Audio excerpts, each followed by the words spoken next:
औरंगाबादच्या क्राईम ब्रँचने केलेल्या एका मोठ्या कारवाईत सिव्हिल इंजिनिअरिंगचे दुसऱ्या आणि तिसऱ्या वर्षाचे पेपर सोडवताना 27 विद्यार्थी पकडले गेलेले आहेत। ही मुलं एका घरात हे पेपर सोडवत असून हे घर शिवसेनेचे नगरसेवक सीताराम सुरे यांचं असल्याची धक्कादायक माहिती समोर येते आहे।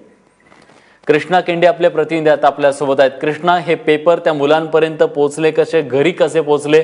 अनेक प्रश्न निर्माण झालेत या सगळ्या प्रकारामुळे।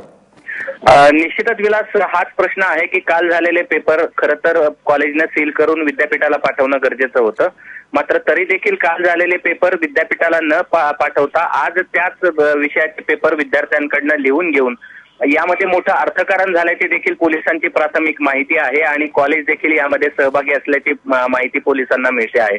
27 हे सगळी मुलं आहेत विलास, आणि तू जसं सांगितलंस यातील धक्कादायक माहिती म्हणजे सीताराम सुरे नावाचे एक नगरसेवक आहेत शिवसेनेचे औरंगाबाद महानगरपालिकेचे, त्यांच्या घरामध्ये हे सगळी मुलं पकडलेली आहेत। 27 मुलं आहेत जे सिव्हिल इंजिनिअरिंगच्या दुसऱ्या वर्षाचे पेपर सोडवत होते आणि यामध्ये 3 मुलींचा देखील सहभाग आहे। सर्व विद्यार्थी साई इन्स्टिट्यूट ऑफ टेक्नॉलॉजी म्हणजे साई इंजिनिअरिंग कॉलेज महाविद्यालयाचे आहेत, जे चौका भागामध्ये आहेत।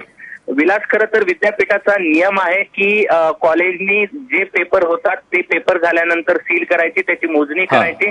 जर महाविद्यालयाला विद्यापीठाकडून स्ट्रॉंग रूम दिलेली असेल तर ते स्ट्रॉंग रूम मध्ये सील करून ठेवावे जोपर्यंत विद्यापीठाची गाडी येत नाहीत। आणि जनरली असा नियम असतो की संध्याकाळी 7 वाजेपर्यंत हे सगळे पेपर विद्यापीठाच्या परीक्षा विभागात पोहोचले पाहिजेत।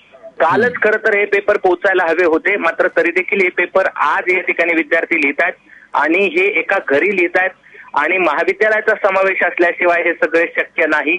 आणि त्यामुळे पोलिसांचं एक पथक साई महाविद्यालयात पोहोचलंय। तर आपण जे स्क्रीनवरती हे मुलं पाहतात ज्यांनी चेहरे लपवलेले आहेत, ती सगळी मुलं औरंगाबादच्या क्राईम ब्रँच विभागामध्ये या ठिकाणी पोलिसांनी त्यांना आणलेला आहे।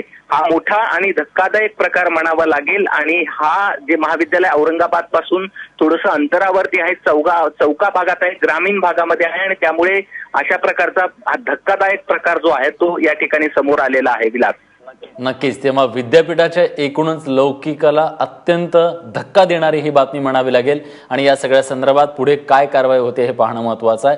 धन्यवाद कृष्णा, तुम्ही दिलेल्या सगळ्या सविस्तर माहितीबद्दल। या संदर्भातल्या अपडेट्स वेळोवेळी तुमच्याकडून जाणून घेत राहू।